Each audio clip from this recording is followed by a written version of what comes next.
夏天又到啦，究竟點樣揀防曬呢？點解換極防曬我個粉底都係起擦紙膠碎㗎？大家可能都睇過我舊年呢條10幾萬人都睇過嘅防曬片，咁究竟你又學識點樣揀防曬未呢？搽10幾支抗衰老精華都不及搽1支防曬咁緊要啊！咩話？你仲用粉底當防曬？而家最熱門嘅，你唔係冇聽過啊？睇完呢條片就保證你今年可以揀啱一支最啱你嘅防曬，唔會再曬黑，亦都唔會再出斑啊！Hello， 大家好，歡迎翻嚟我 channel， 我係 Yoyo 葉啊！最近嘅太陽真係好勁啊，唔好諗化妝啊，最緊要就係點樣唔好曬黑同埋唔好曬到出斑。咁防曬究竟點樣揀呢？舊年我就拍咗呢條有10幾萬人睇過嘅防曬片，今年我再幫大家試咗市面上無數支防曬，跟住俾我揾到最好用嘅一種防曬，原來叫做精華防曬啊！唔知大家有冇試過呢？如果你都想個底妝唔會起擦紙膠碎，亦都唔會抽乾你塊面嘅水分呢，就一定要睇呢條片啦！我幫大家揀咗市面上最出色嘅6款防曬精華，有平有貴，乜嘢價位都有，乜嘢皮膚都啱用。如果你都仲糾結緊今年夏天買邊支防曬好，就一定唔好錯過呢條片啦！完全冇廣告，成條片都係真實評測，唔睇就走寶啦！好，我哋即刻開始先。今日介紹嘅全部防曬都係叫做精華級嘅保養防曬，意思即係佢可以直接取代咗你哋嘅 day cream。你搽完 toner 之後咧，就可以直接用呢一支防曬 day cream 同埋精華集於一身嘅 product 啦，係咪好方便呢？而且呢一種精華型防曬咧，係預咗你之後要上妝嘅，絕對唔會起擦紙膠碎。今日我介紹得嘅咧，全部都冇擦紙膠碎嘅問題嘅，所以大家可以放心。第一支我想介紹嘅咧，就係呢一支 Clé de Peau Beauté 佢嘅 UV Protective Cream。再重申一次，不是廣告，大家都知道我好中意 Clé de Peau Beauté 呢個貴婦品牌噶啦。佢呢一支 Protective Cream 咧，係佢最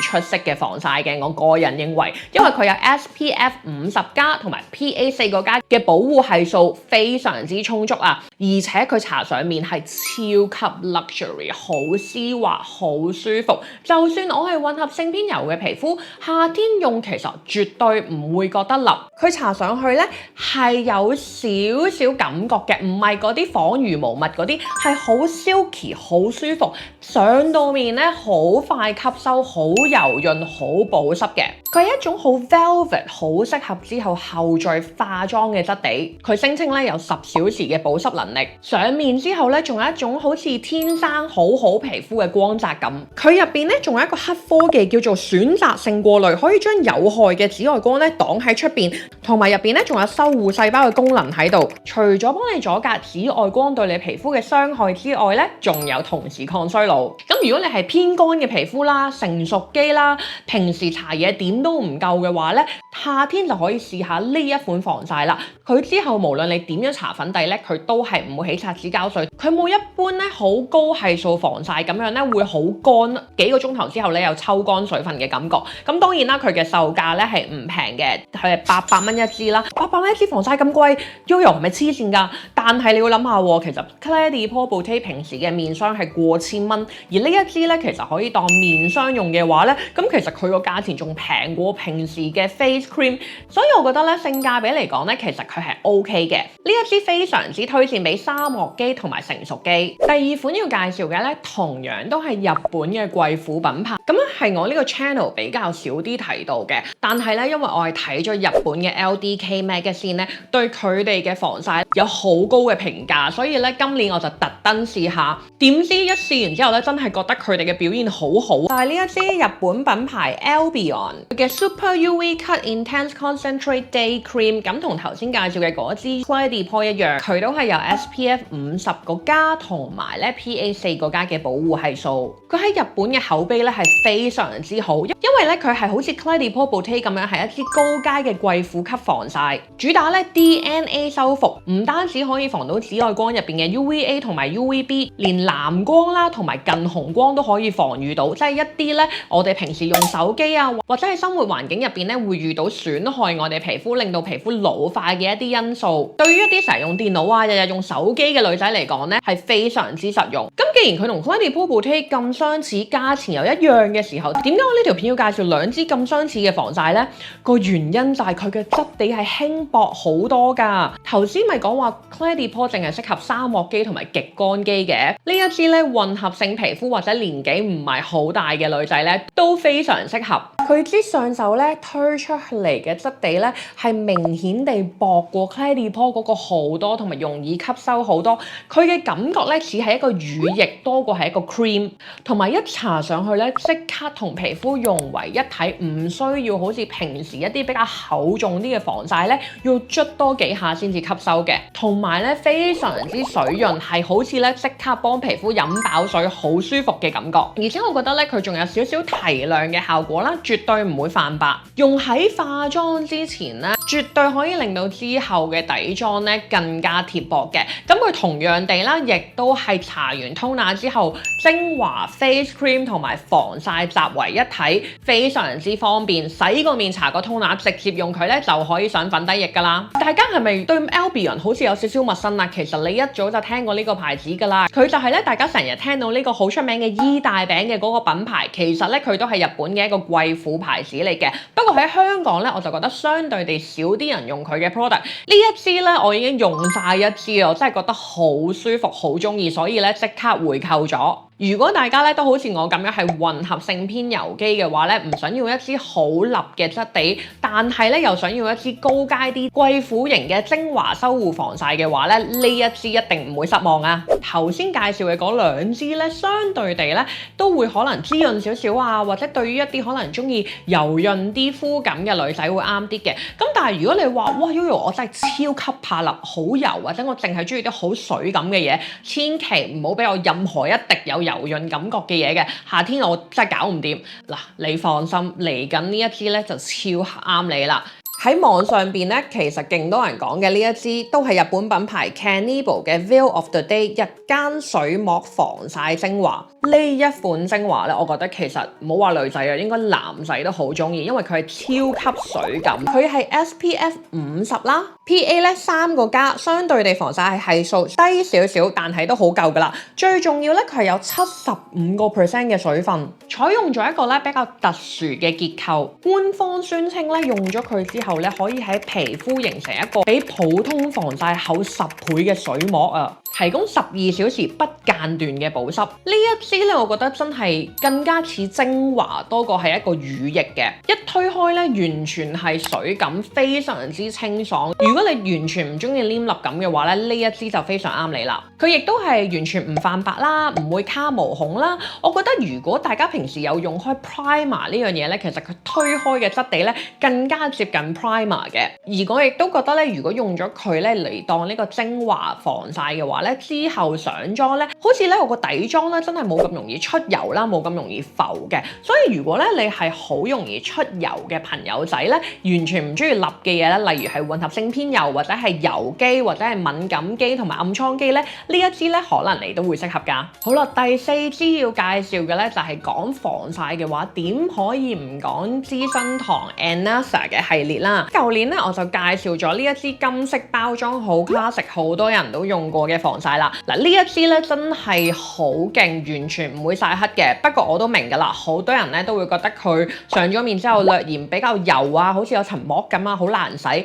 嘅，因為佢係一支防水防汗，真係 for 你戶外去做運動嘅時候用。咁你話平時我哋 OL 喺公司化下妝，淨係出去食個 lunch，唔需要用到咁勁嘅話，又想膚感好啲嘅話，其實 Anessa 呢一支白色嘅 Day Serum 全效濾光活膚 UV 乳液咧，亦都係非常之好用嘅。佢同樣地有 SPF 50+同埋 PA 4個加嘅保護啦。佢同金色呢支一樣咧，都係要搖勻佢嘅，入邊咧都係一粒波咁樣倒出嚟咧，佢係更加水狀、更加流質嘅。呢一支得意嘅地方咧，就係佢有少少粉紅色，佢搽出嚟咧係會偏白少少，但係佢偏白嘅原因咧，其實佢係有少少提亮同埋均勻膚色嘅作用。咁如果你係諗住搽完佢之後咧，唔搽粉底液，可能淨係搽個碎粉或者粉餅咧，呢一支就非常適合啦。但係如果你話我之後都想搽個粉底液嘅話咧，咁呢一支可能搽加埋粉底液咧就會厚重咗少少同埋白咗少少嘅。咁佢入邊咧都係用咗 Anessa 超強嘅 Sun Duo Care 嘅技術啦。簡單啲嚟講咧就係將陽光轉化做美肌光，